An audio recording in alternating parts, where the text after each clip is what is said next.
So we were camping at Troy Meadows up by Kennedy Meadows, and instead of riding the usual trails we ride up there, we decided to go south to Lake Isabella, taking the Cannell Meadow Trail.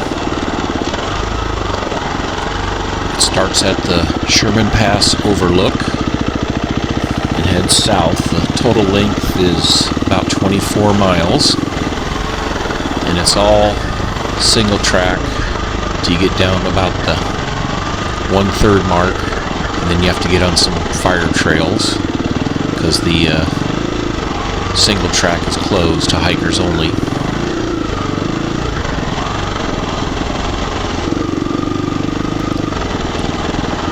This seems to be a pretty popular route with the mountain bikers. We saw quite a few.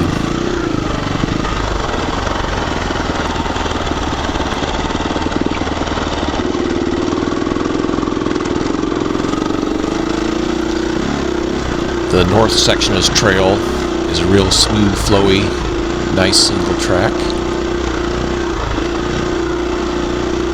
A little dusty, of course that's to be expected this time of year. We're up here in late summer. It was 45 degrees when we left the camp.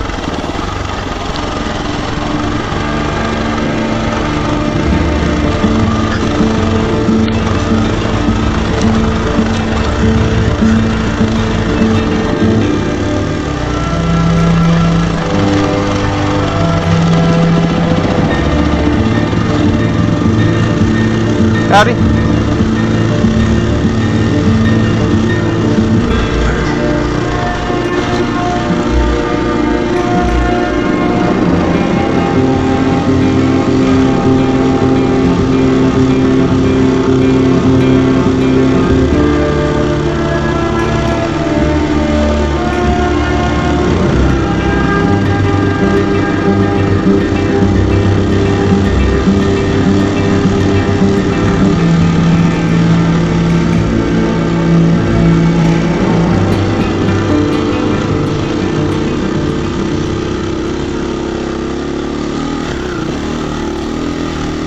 So now we're getting to the end of the first single track section, and we have to get on the fire roads and head south to hit the other part.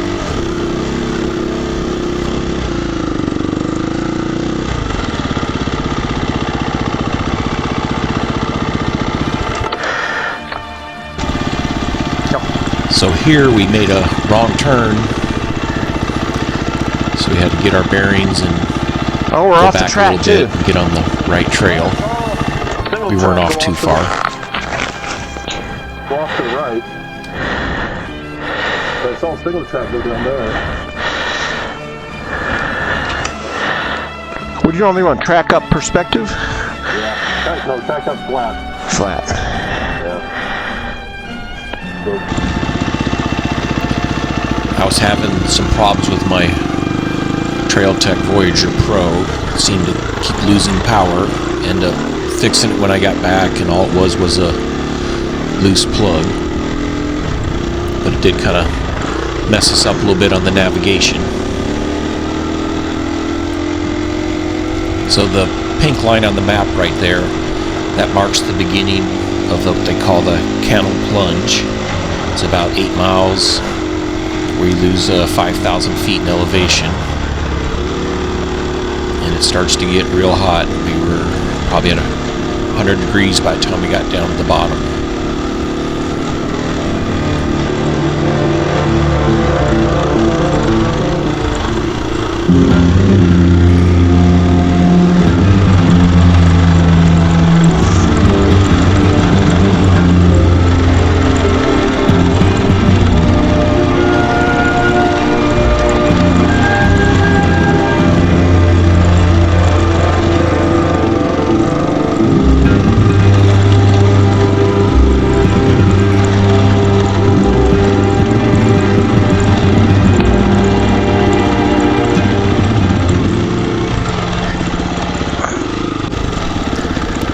These couple of rocks here are almost like the gatekeeper to the beginning of the downhill ascent.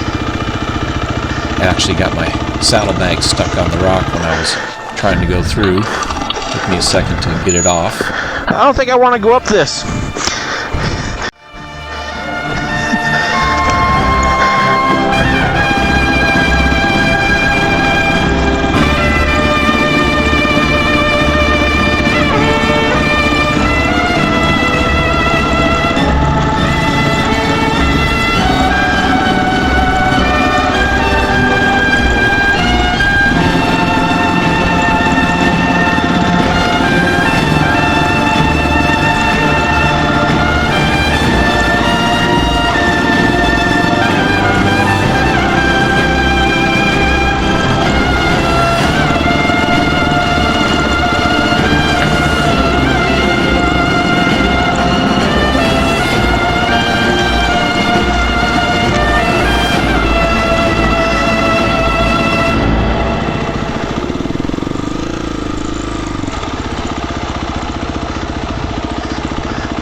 So this was my first fumble on the trail. I laid the bike over on the right-hand side on the cliff side, and I thought I was going over for a second, and fortunately I landed on a rock on the right-hand side, which kept me from going over, but I also pinned my leg under the bike, and I couldn't get it out.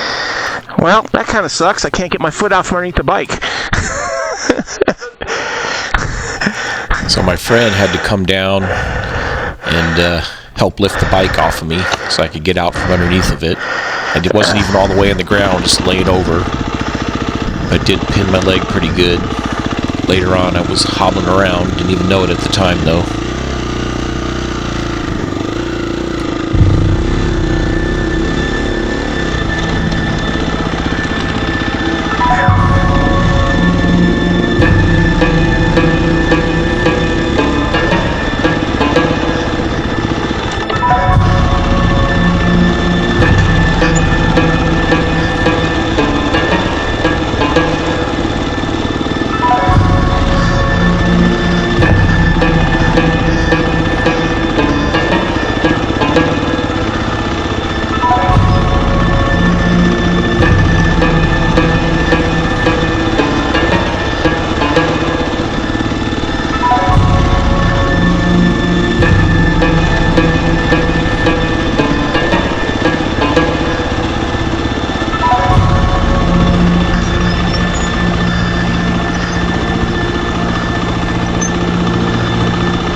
Holy shit.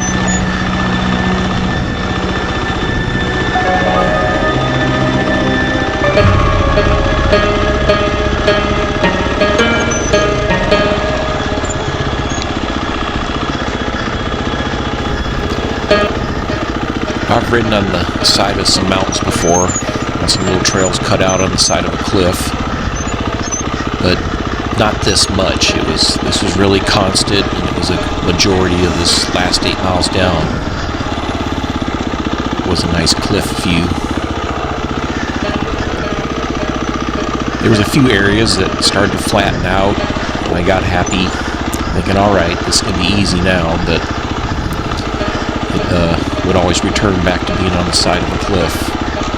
And the trails weren't hard in the very least. It's just a confidence factor of looking over that cliff the whole time.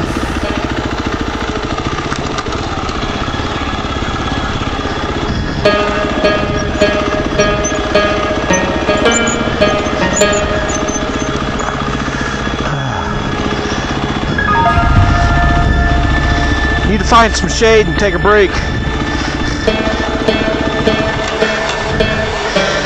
When you get to the top, does it go right or straight?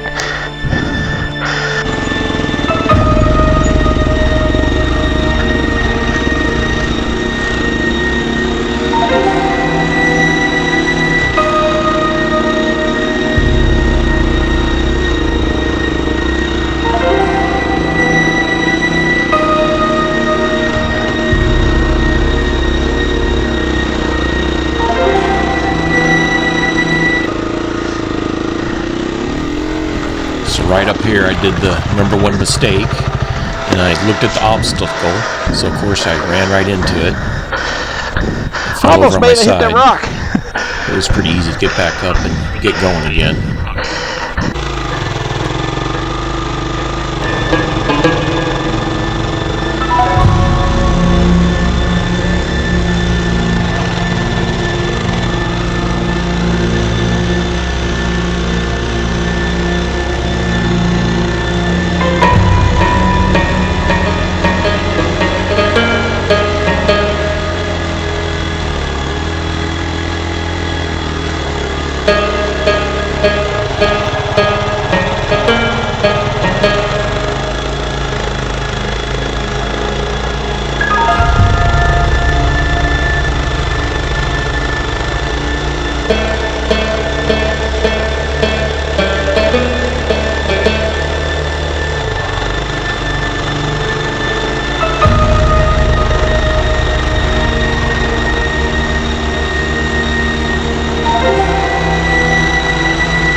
So this is the beginning of the final descent. There's quite a few switchbacks on this part of the trail, and I was really starting to get tired out.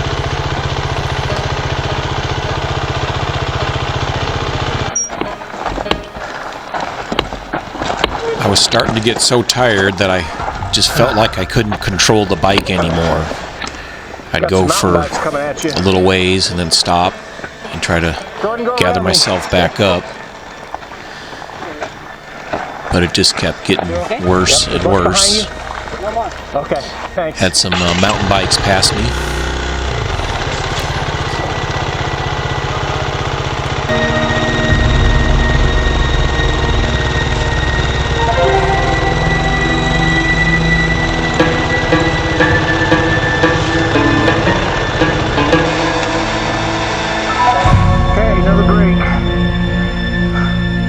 Such an easy trail, I'm just afraid of falling.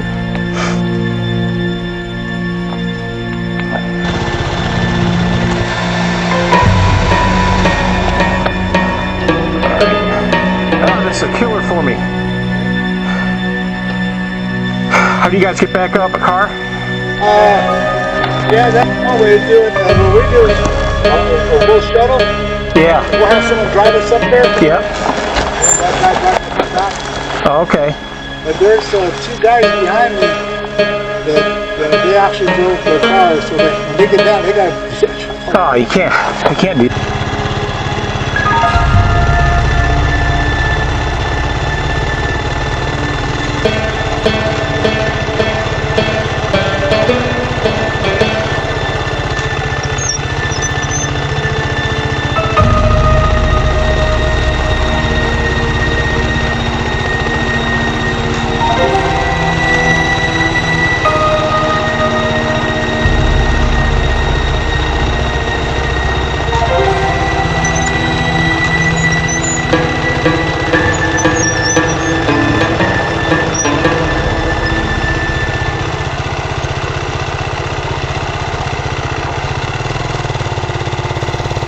This is a multi-use trail, so there was mountain bikers, hikers, motorcycles.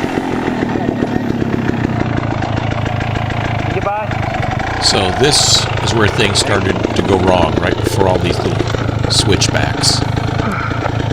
I was just pretty much tired, done in,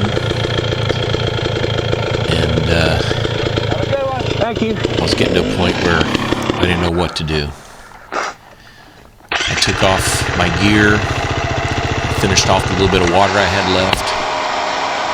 I ate an energy bar, and I was so tired that I dropped half the energy bar, and I just didn't want to pick it up.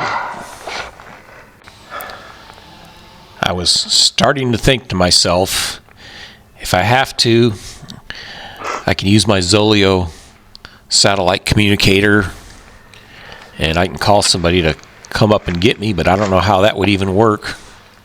That would be a nightmare unto itself, so I better just keep going. So I called down to my friend, who was a little bit farther down the trail, and we decided it best maybe if he would come up and ride my bike down this switchback area. No, go ahead. You can see even the mountain bikers were walking their bikes over the switchbacks. I just didn't have the energy to do that, or the skill.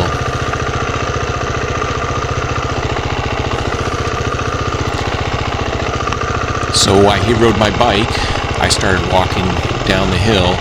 He had come up about a half mile, so he was actually pretty tired too in this 100-degree heat.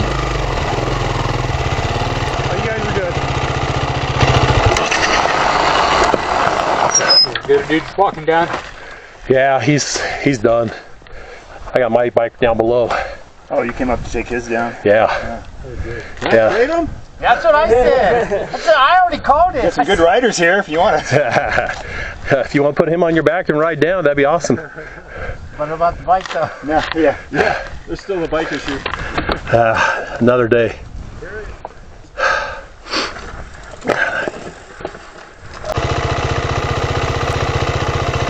So while he was riding down the hill, I was walking down the hill, and I actually felt a little better. I think a lot of my problem was all just the mental challenge of the ride, more so than the physical labor of doing it.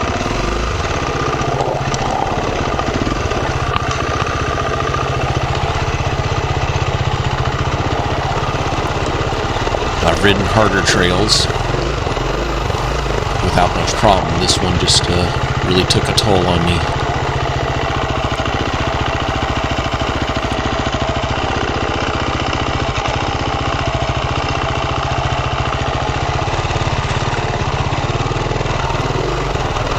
So when my friend was riding down the hill, all of a sudden the bike just locked up.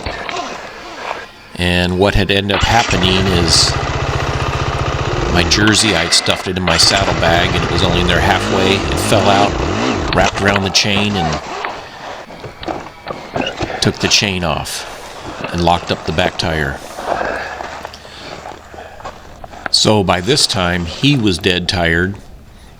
I got down to where the bike was, and he was sitting in the bushes in the shade, so I got to work getting the chain on.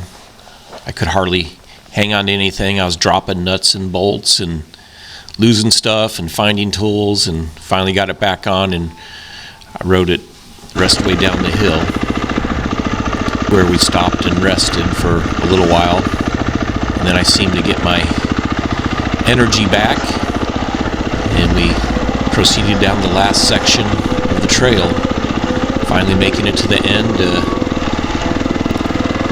I ate another energy bar, and I found a 5-hour energy drink in my backpack, so I drank that. And in a little while, I was felt almost back to normal.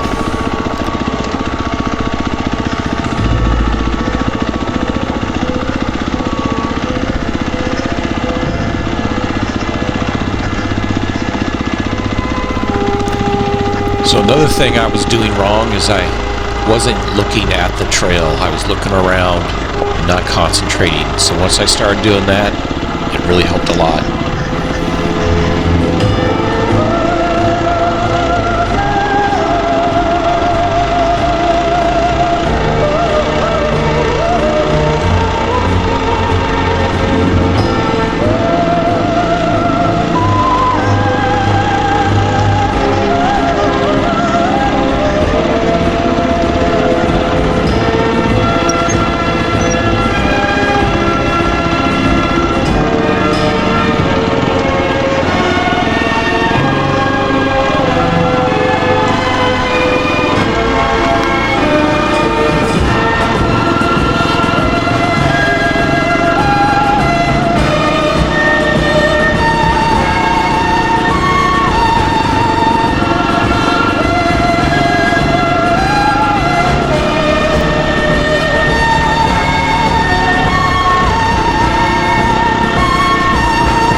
So in the end, things I did right. Always have a way to communicate with the other riders, and always have other riders with you. I wouldn't attempt something like this alone. And thanks to my friend David for getting me out of a tight spot. Without him, I don't know what I would have done.